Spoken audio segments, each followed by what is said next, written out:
بارہا عرض کر چکا ہوں کہ ریاست نہ کوئی دینی حکم ہے، نہ انسانی فطرت کا کوئی غیر معمولی ظہور۔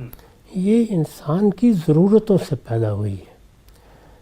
انسان کو اس دنیا میں اللہ تعالیٰ نے اس طرح نہیں بھیجا کہ نہ اسے کھانے کی ضرورت، نہ پینے کی ضرورت، نہ گھر بنانے کی ضرورت، نہ اپنے ارادہ و اختیار کے استعمال کے نتیجے میں پیدا ہونے والے احوال سے نمٹنے کی ضرورت۔ ٹھیک، وہ انہی سب ضرورتوں کے مابین پیدا ہوتا ہے۔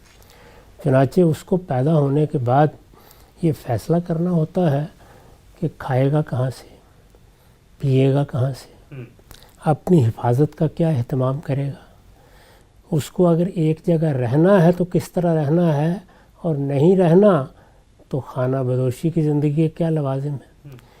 یہ وہ ضرورتیں ہیں جو انسان کو پیدا ہوتے ہی پیش آ جاتی ہیں۔ ٹھیک، بلکہ انسان تو اتنا محتاج پیدا ہوا ہے کہ وہ ایک ماں باپ کی آغوش کے بغیر اپنی زندگی کی ابتدا نہیں کر سکتا۔ ٹھیک،